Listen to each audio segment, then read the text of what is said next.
Yuunivarsiitiiwwan adda addaa biyyattii keessa jiran guyyaa har'aa kana barattoota isaanii eebbisiisanii jiru. Yuunivarsiitiin Haramaayaa fi Arsii barattoota gosa barnootaa garaa garaan barsiisaa turan eebbisiisanii jiru. Yuunivarsiitiin Haramaayaa marsaa 70ffaaf barattoota 3295 eebbisiisee jira. Yuunivarsiitiin Arsiis barattoota muummee garaa garaan barsiisaa ture 1201 guyyaa har'aa kana eebbisiisee jira. Barattoonni eebbifaman sagantaa barnoota digirii jalqabaa fi digirii lammaffaan ta'uun ibsamee jira. Yuunivarsiitiin Jimmaas barattoota gosa barnoota adda addaatiin barsiisaa ture 3,000 ol eebbisiiseera. Barattoonni 2,053 digirii jalqabaan 992 digirii lammaffaa fi 61 ammoo digirii sadaffaatiin eebbifamanii jiru. Sirna eebbichaa irratti waajjira ministeera muummeetti ministeerri dhimmoota kaabineef walitti qabduun boordii yuunivarsiitii Jimmaa aadde Alamtsaay Phaawulos ergaa dabarsaniin amaanaa biyyi isinitti kennite osoo hin dagatin bakka deemtanitti hawaasa tajaajiluun ashaaraa keessan kaa'uu qabdu jedhanii jiru. Pirezidaantii yuunivarsiitii Jimmaa Dr. Jamaal Abbaa Fiixaa gama isaaniin yuunivarsiitiin Jimmaa dhaabbilee barnootaa olaanoo addunyaa waliin hojjechaa jiraachuu ibsan. Yuunivarsiitiin Salaalees barattoota ogummaa adda addaan sagantaa idilee fi idileen alaan barsiisaa ture 1,000 ol marsaa 7ffaatiif eebbisiisee jira. Dhiira 694 fi dubartoota 344, dhiira 694 fi dubartoota 344 eebbisiise. Yuunivarsiitichi barattoota 992 digirii jalqabaa fi 46 ammoo digirii lammaffaatiin barnoota isaanii hordofaa turan eebbisiisuu pirezidaantii Yuunivarsiitii Salaalee Dr. Fayyeraa Dhiinsaan ibsanii jiru.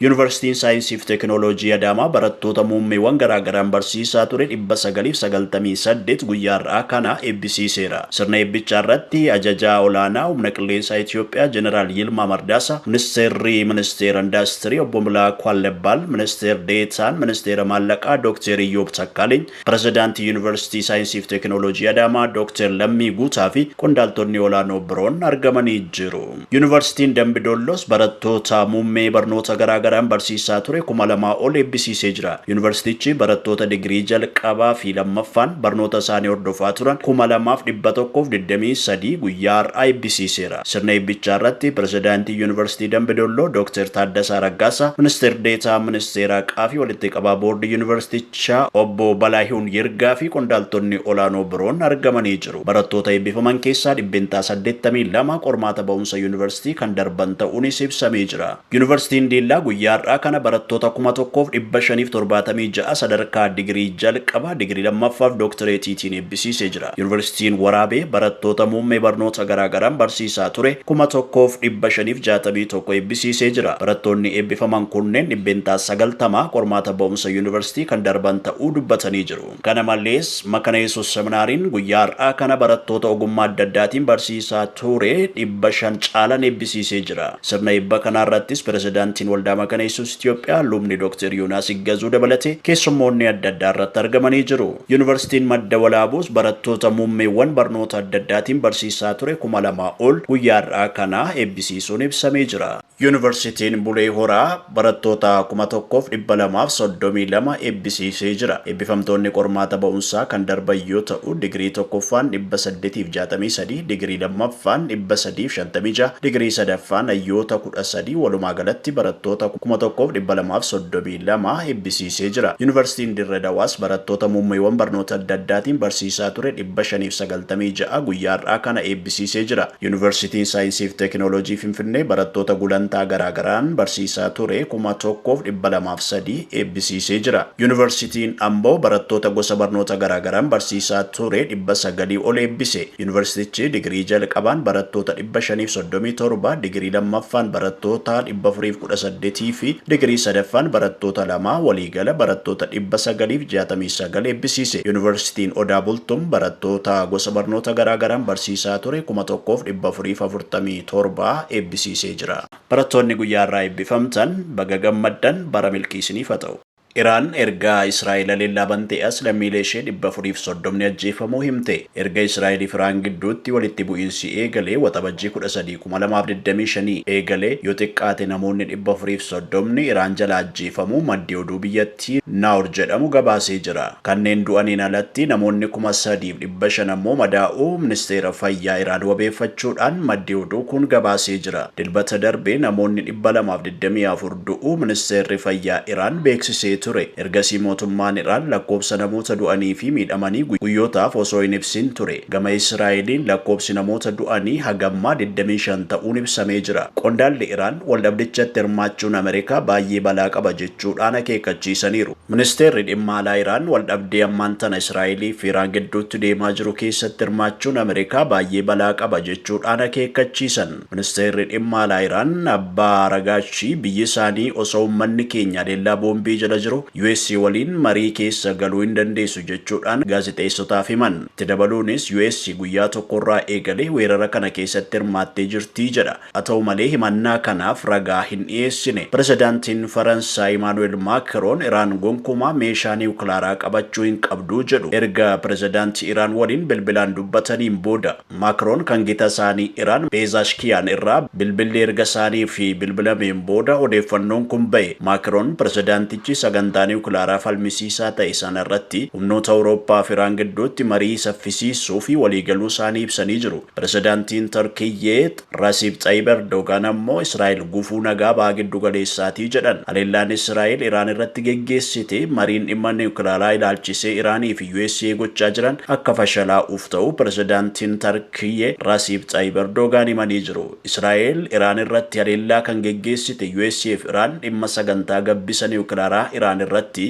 marii marsaa ja'affaa Omaanitti geggeessuuf yeroo jedhanitti ture. Haleellicha hordofuun Iraan marii marsaa ja'affaa USA waliin akka hin teenye beeksifte. Pirezidaantiin Turkii walgahii dippiloomaatotaa har'a Istaanbulitti geggeeffamaa jiru irratti yeroo haasaa taasisanidha. Kaayyoon haleellaa Israa'el marichi akka milkoofne danquuf ta'uu kan beeksisan. Dabaluunis Israa'el baha giddu galeessaa keessatti gufuu nagaa isa guddaadha jechuudhaan dubbatanii jiru.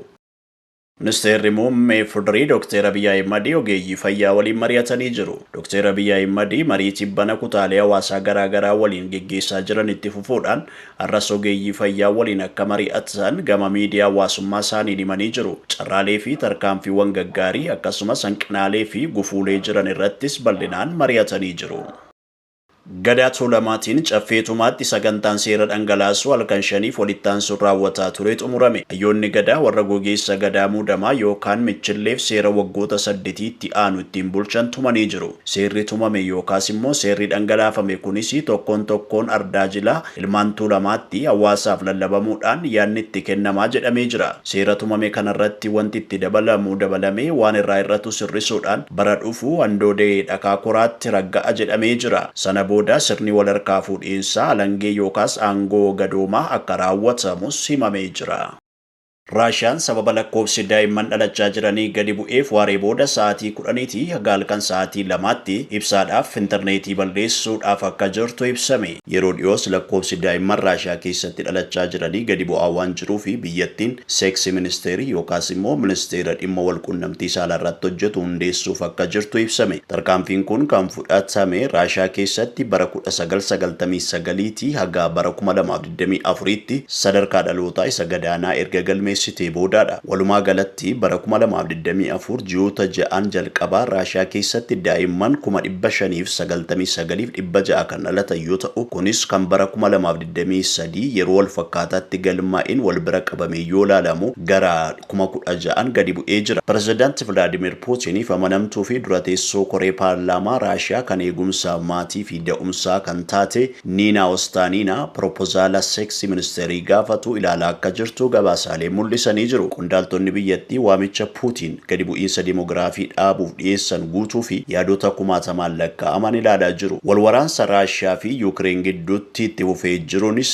lakkoofsi namoota du'anii dabalaa jira. Kana fooyyessuuf ammoo tarkaanfileen fudhatamuu qaban propoozaala kana keessatti caqafamee jira. Tokko dargaggoonni fi ga'iyyiin umurii wal hormaataa keessa jiran sababa intarneetii irratti biizii ta'anii waa'ee ijoollee godhachuu dagatanii fi waaree booda sa'aatii 10 eegalee haga halkan sa'aatii 2tti intarneetii balleessuun hariiroo namoota gaa'ila keessa jiranii jajjabeessuudha. 2 haadholiidhaaf onnachiiftuu kennuudha. Dubartoota mana ta'anii ijoollee isaanii guddifachaa hojii mana keessaa hojjetanii maallaqa kaffaluun yaadota dhiyaatan keessaa tokkodha. Kunis shallaggii soorama isaanii keessatti hammatamuu danda'a jedhameera. 3 dargaggoota guyyaa jalqabaaf wal fuudhuuf wal beellaman yookaas first date irratti mootummaan baasii isaanii maallaqa Raashiyaa haga ruubilii 5,000 kaffaluudhaan dargaggoota gara gaa'ilaatti hawwachuudha. 3ffaan kaffaltii halkan cidhaa kaffaluudha. Tarkaanfiin inni biraan ammoo halkan cidhaa hoteelota keessatti geggeeffamuu fi hiriyoota gaa'ilaaf maallaqa mootummaa haga ruubilii 26,300 kennuudhaan misirroota gara ijoollee godhachuutti jajjabeessuudha. Tarkaanfiin kunis hojiirra akka ooluu fi seeksii ministeerii yookaas immoo ministeera dhimma walqunnamtii saalaa irratti hojjetu hundeessuu akka barbaachisu dhaabbati Gilaaf PR propozaala kana dhiyeessee jira. Kana qofa osoo hin taane shamarran umuriin isaanii waggaa 18 haga 23 ta'an yoo daa'ima godhatan haga yuuroo 9,000 onnachiiftuu yookaas boonesii akka argatan dhiyeeffamee jira. Gabaasni BBC'n bara 2020 baasee akka mul'isutti